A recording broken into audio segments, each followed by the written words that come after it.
नमस्कार। उत्तराखंड के इस खास बुलेटिन में आप सभी का स्वागत है। मैं हूं आपके साथ प्रियंका तिवारी। खबरों को विस्तार से जानेंगे, लेकिन उससे पहले एक नजर हेडलाइंस पर। सीएमआर में आर्टिफिशियल इंटेलिजेंस पर सेमिनार, मुख्यमंत्री पुष्कर सिंह धामी करेंगे शिरकत। दोपहर को लेंगे डीआईपीआर की समीक्षा बैठक।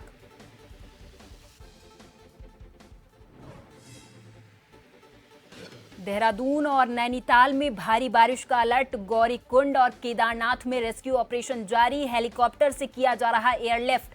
अब तक 17,000 लोगों को बचाया। उत्तराखंड में आपदा प्रबंधन पर सियासत, कांग्रेस ने मानसून की तैयारियों को बताया अधूरा, बीजेपी का पलटवार, कहा हर संभव मदद कर रही सरकार।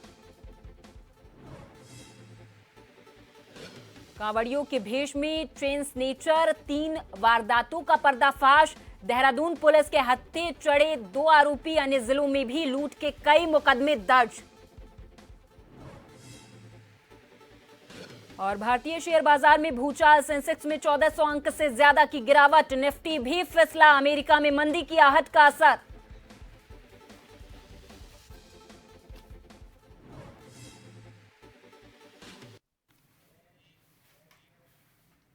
और अब खबरों को जानेंगे विस्तार से। मुख्यमंत्री पुष्कर सिंह धामी ने पेरिस ओलंपिक की 10 metre air pistol mixed team स्पर्धा में भारत की कांस्य पदक अर्जित करने वाले सरबजोत सिंह से फोन पर बातचीत की और उन्हें इस शानदार उपलब्धि के लिए शुभकामनाएं दी हैं।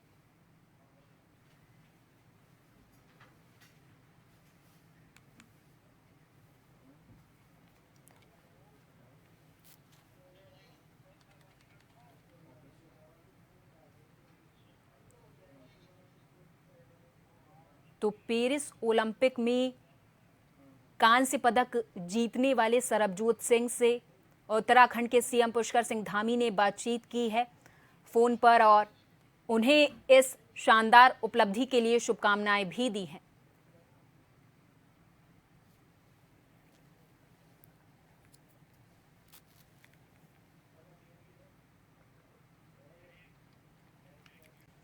देहरादून और नैनीताल में आज झमाझम बारिश के आसार हैं। आज देहरादून में कहीं कहीं हो सकती है भारी बारिश।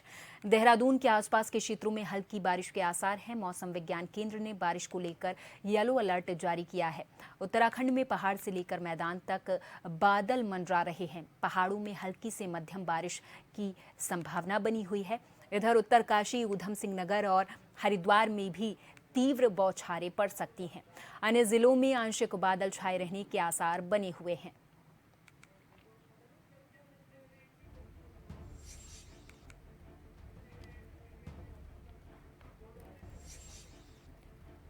तो आज उत्तराखंड के कई इलाकों में बारिश के आसार जताए गए हैं। देहरादून के आसपास के क्षेत्रों में हल्की बारिश के आसार जताए गए हैं। मौसम विज्ञान केंद्र ने बारिश को लेकर येलो अलर्ट जारी कर दिया है। और इस खबर पर हमारे साथ देहरादून से हमारे संवाददाता शैलेंद्र पांडे फोन लाइन पर जुड़ गए हैं। शैलेंद्र, झमाझम बारिश के आसार पूरे उत्तराखंड में जताए गए हैं, येलो अलर्ट भी जारी किया है। बिल्कुल प्रियंका, बता दें कि मौसम विभाग का पूर्वानुमान है कि देहरादून और नैनीताल में आज कहीं पर भारी से भारी बारिश हो सकती है। इसको लेकर के येलो अलर्ट जारी किया गया है। वहीं अगर पूरे पहाड़ और मैदान की बात की जाए, दूसरे जिलों की बात की जाए, तो हर जगह आंशिक रूप से बादल छाए रहेंगे और कहीं पर पहाड़ों पर हल्की से भारी बारिश की संभावना जताई गई है। मौसम विभाग ने यह भी कहा है कि इस समय जो यात्रा करने जा रहे हैं लोग, वो मौसम विभाग की सूचना के अनुसार ही अपनी यात्रा को प्रारंभ करें, क्योंकि पहाड़ पर कभी भी भारी बारिश और हल्की बारिश के कारण लोगों को परेशानी करना पड़ता है। भूस्खलन होती है, जिससे लोगों को काफी कठिनाइयों का सामना करना पड़ रहा है। तो इस तरह से अगर देखें तो पूरे मौसम अगर उत्तराखंड की बात करें तो पूरे प्रदेश में आंशिक रूप से बादल छाए रहेंगे आज, और उत्तराखंड में देहरादून और नैनीताल में भारी बारिश की संभावना जताई गई है। प्रियंका। शैलेंद्र, एक तरफ जहां बारिश के आसार जताए गए हैं, वहीं दूसरी तरफ केदारनाथ यात्रा में जो भूस्खलन हुआ था, जिसकी वजह से रेस्क्यू ऑपरेशन लगातार जारी रहा, अभी वहां पर स्थिति क्या देखने को मिल रही है? पुलिस का इस पर क्या कहना है? प्रियंका को बता दें कि रेस्क्यू ऑपरेशन जारी है, वहां पर लगातार सरकार के द्वारा प्रयास किया जा रहा है। अगर आज की हम बात करें तो आपदा सचिव जो है विनोद कुमार सुमन आज सुबह ही केदार घाटी गए हुए हैं। उनसे हमारी बात हुई तो वहां पर रेस्क्यू ऑपरेशन को वो खुद मॉनिटरिंग करने के लिए आए। तो सरकार के द्वारा लगातार मॉनिटरिंग की जा रही है, उस हेलीकॉप्टर का उपयोग किया जा रहा है। ठीक है, बहुत बहुत धन्यवाद शैलेंद्र इस तमाम जानकारी के लिए। तो देहरादून में कहीं कहीं बारिश हो सकती है, देहरादून के आसपास के क्षेत्रों में हल्की बारिश के आसार जताए गए हैं। उत्तराखंड के कई हिस्सों में तेज बारिश और बादल फटने के बाद गौरीकुंड जिले में सोमवार को 5वें दिन भी रेस्क्यू ऑपरेशन लगातार जारी है। केदारनाथ, भीमबली और गौरीकुंड में 10,000 से ज्यादा लोगों को बचाया जा चुका है। बुधवार को लिंचोली के पास जंगल चट्टी में बादल फटने से पैदल केदारनाथ जाने वाले रास्ते बंद हो गए थे। रविवार को केदारनाथ के पैदल रास्ते पर फंसे श्रद्धालुओं समेत 400 से ज्यादा लोगों को एयरलिफ्ट कर लिंचोली भेजा गया है।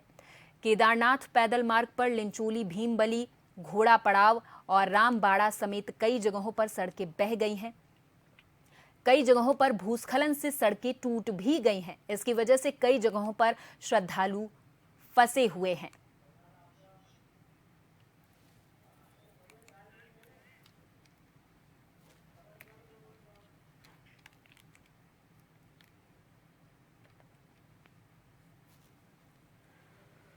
तो उत्तराखंड के कई हिस्सों में तेज बारिश और बादल फटने से गौरीकुंड जिले में सोमवार को 5वें दिन भी रेस्क्यू ऑपरेशन लगातार जारी है। बता दें केदारनाथ में जिस तरीके से भूस्खलन हुआ था, वहां पर कई श्रद्धालु फंसे हुए थे।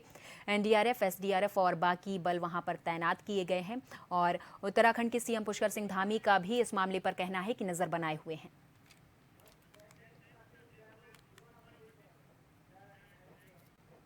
केदार घाटी में चल रहे रेस्क्यू में मौसम बाधक बन रहा, लेकिन मैन्युअली तरीके से यात्रियों का रेस्क्यू किया जा रहा है।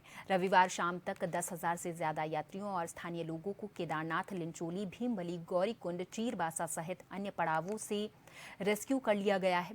जिलाधिकारी सौरभ गहरवार का इस पर कहना है कि श्री केदारनाथ धाम यात्रा मार्ग पर भारी बारिश के चलते क्षतिग्रस्त हुई पैदल और सड़क मार्ग को पुनर्स्थापित करना जिला प्रशासन की प्राथमिकता है। इसके अलावा केदारनाथ में जो लोग रह गए हैं उन्हें जल्द से जल्द सुरक्षित रेस्क्यू करने के लिए हर संभव प्रयास किए जा रहे हैं।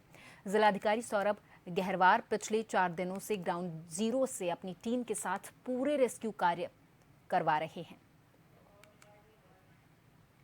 जैसे हमारे टोटल अभी तक 10,000 प्लस यात्री रेस्क्यू किए जा चुके हैं। जैसे आज भी लगभग 550 हेली रेस्क्यू हैं और लगभग 350 पैदल मार्ग के बाद रेस्क्यू हैं। अब इसके साथ साथ में अब हर जगह पे कॉम्बिंग की जा रही है। एसडीआरएफ, एनडीआरएफ, डीडीआरएफ की टीम के साथ में हर एरियाज़ में टीम जा रही है। वो ये देख रही है कि कहीं पर कोई पिलग्रिम है तो नहीं।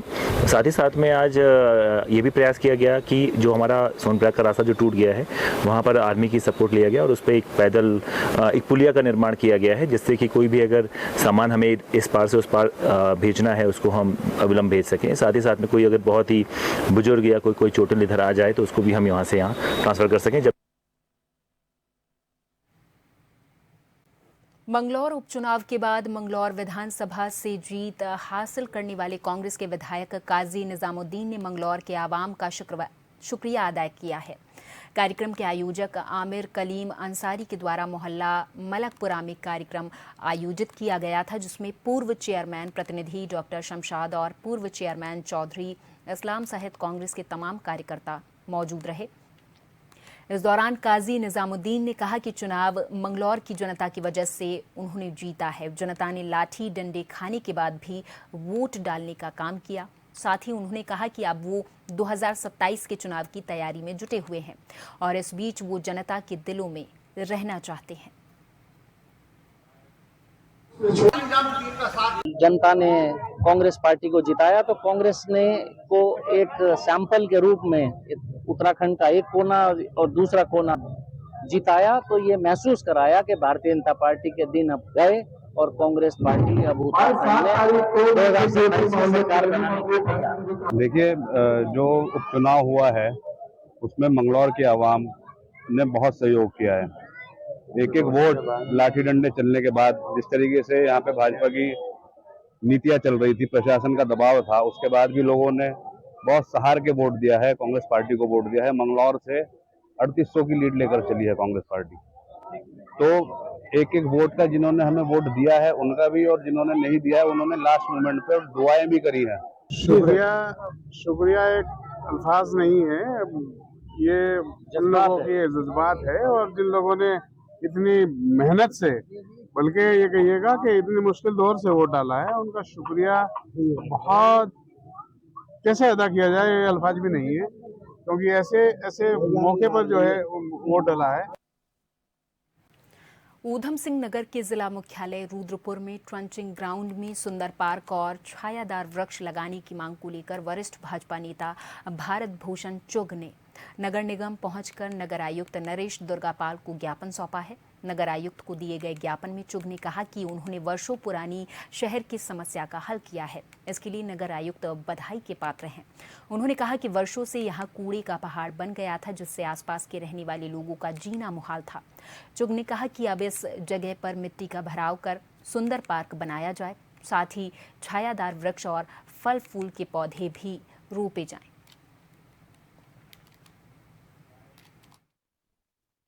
कर लौटे हमारे नगर आयुक्त दुर्गापाल जी को उनका शुभकामनाएं भी दी स्वास्थ्य लाभ की। और हमने आज हमारे गांव की वार्ड नंबर 32 की दुर्गा कॉलोनी है, उसमें एक सड़क थी जो मैंने कई वर्ष पूर्व बनवाई थी, तो उसमें एक सड़क कुछ नगर निगम से बनी थी लेकिन आधी रह गई।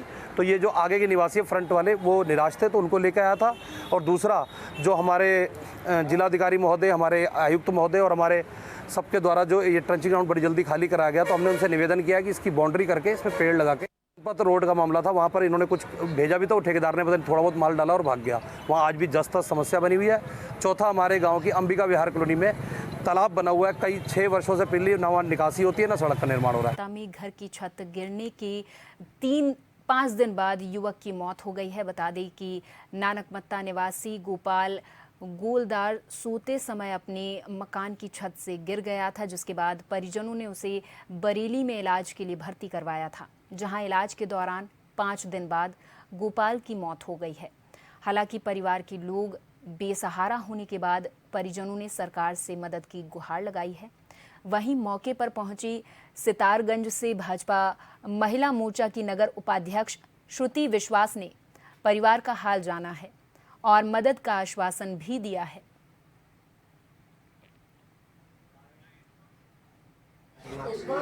रात के 2 बजे छत से गिर गए थे, फिर उन्हें हम अस्पताल लेके गए थे बरेली। वहाँ पे 5 दिन इलाज हुआ, फिर 5 दिन के बाद उनका देहांत हो गया। छोटे बच्चा, हम ये चाहते हैं कि थोड़ा हमारा घर में कोई काम करने वाला नहीं है, वही थे अकेले, और मेरे छोटे छोटे बच्चे हैं और मेरे सास ससुर है और मेरे ससुर भी काम करने वाले जैसे नहीं है। मैं चाहती हूँ मुझे कोई सरकार थोड़ा सा हेल्प करे। गोपाल गोलदार की देहांत हो गई है, इसलिए मैं इनकी हालचाल जानने के लिए इनकी परिवार में पहुंची हूँ। गोपाल गोलदार शनिवार के दिन छत पर सो रहे थे, उस पश्चात वो छत पे से अचानक सोते हुए गिर गए। गिरने के बावजूद उनको गंभीर चोट आई थी। चोट आने के बाद इनके परिवार वाले इनको लेकर भौजीपुरा राममूर्ति अस्पताल ले गए। वहाँ ले जाने के बावजूद इलाज के चलते उनकी देहांत हो गई। पिथौरागढ़ जनपद के नेपाल सीमा से सटे सील ग्राम सभा में इन दिनों जंगली सुअर ने आतंक मचा रखा है। क्षेत्र के लोगों का इस पर कहना है कि जंगली जानवर ने मक्के की खेती को नष्ट कर दिया है। जिला प्रशासन से अनुरोध करते हुए स्थानीय लोगों ने उचित मुआवजे की मांग की है।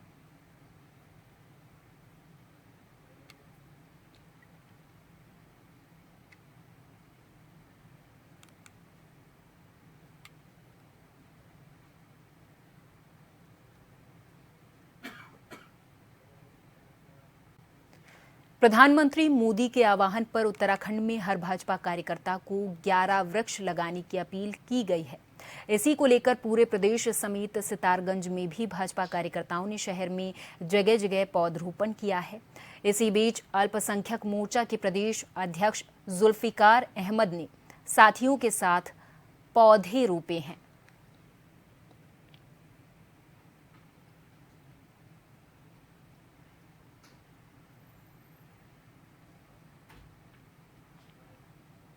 पूरे देश से एक आह्वान किया गया है कि एक पेड़ माँ के नाम से बूथ स्तर पर हर पदाधिकारी ने 11 पौधे रोपण करने हैं। जैसा कि हमें पता है कि उत्तराखंड के अंदर हमारा हरेला पर्व जो अभी निकला है और उस हरेला पर्व पर हम पूरे प्रदेश में हर वर्ष पौधे रोपण करते हैं, क्योंकि हरेला पर्व हमारा पर्यावरण संरक्षण का और उत्तराखंड का एक लोक पर्व है जो पौधे हम यहाँ रोपण करते हैं। आज यहाँ सितारगंज पहुँचने पर हमारे अल्पसंख्यक मोर्चे के मंडल अध्यक्ष और जिले के पदाधिकारी, प्रदेश के पदाधिकारी सभी के द्वारा सामूहिक रूप से यहाँ तहसील पर अपने मंडी समिति के गेस्ट हाउस में और यहाँ नौसारी कब्रिस्तान पर भी हमने पौधरोपण किया है।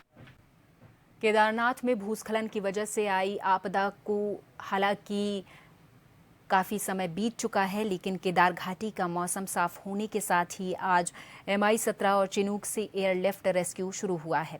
MI चारधाम हेलीपैड पर यात्रियों को उतार चुका है, जबकि चिनूक गौचर हवाई पट्टी पर यात्रियों को उतारेगा। सुबह 9 बजे तक 133 लोगों को केदारनाथ से MI चिनूक और छोटे हेलीकॉप्टर की मदद से सुरक्षित एयरलिफ्ट किया गया। रेस्क्यू किए गए यात्रियों ने इस दौरान CM धामी का धन्यवाद किया है। हमारी पूरी व्यवस्था कर रहे, जहाज में पहुंचा रहे, भोजन दे रहे, सबकी सुरक्षा कर रहे हैं। अब जो मर रहे डर रहे वो तो नसीब की बात है, वो तो नसीब में लिखा है। आपका बेटे ना यहाँ? मैं गढ़वाल की हूँ, उत्तरकाशी जिला की हूँ। अच्छा, उत्तरकाशी माँ के नाम से हूँ। हाँ जी। और अब आना खड़ा हाँ 10 नाम में।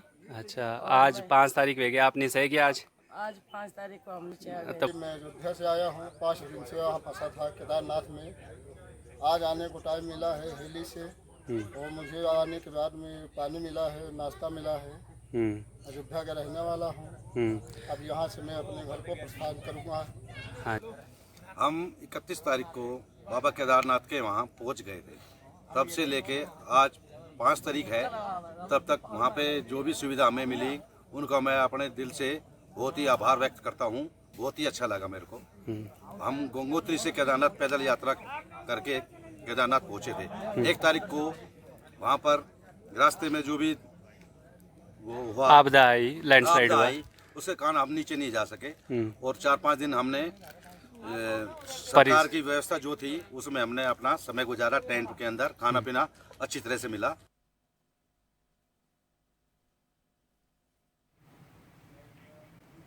उत्तराखंड में मॉनसून आफत बना हुआ है। एक तरफ जहां रेस्क्यू अभियान लगातार जारी है, वहीं दूसरी तरफ कांग्रेस ने इसको सरकार की मॉनसून को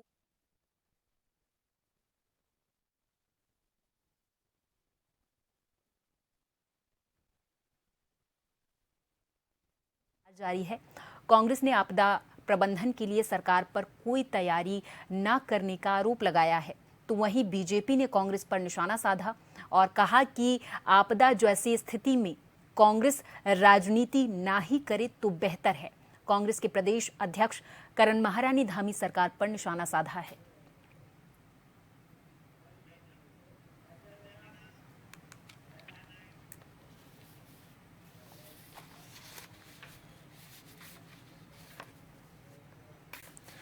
और चलते चलते एक बार फिर नजर हेडलाइंस पर।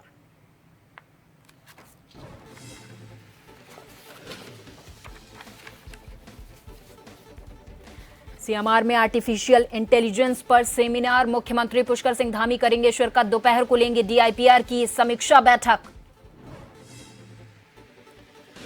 देहरादून और नैनीताल में भारी बारिश का अलर्ट, गौरीकुंड और केदारनाथ में रेस्क्यू ऑपरेशन जारी। हेलीकॉप्टर से किया जा रहा है एयरलिफ्ट। अब तक 17,000 लोगों को बचाया। उत्तराखंड में आपदा प्रबंधन पर सियासत, कांग्रेस ने मानसून की तैयारियों को बताया अधूरा। बीजेपी का पलटवार, कहा हर संभव मदद कर रही सरकार।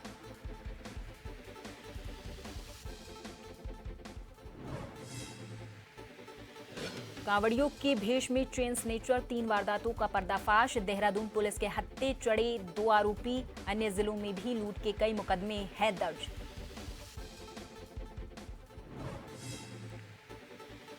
और भारतीय शेयर बाजार में भूचाल। सेंसेक्स में 1400 अंक से ज्यादा की गिरावट। निफ्टी भी फिसला। अमेरिका में मंदी की आहट का असर।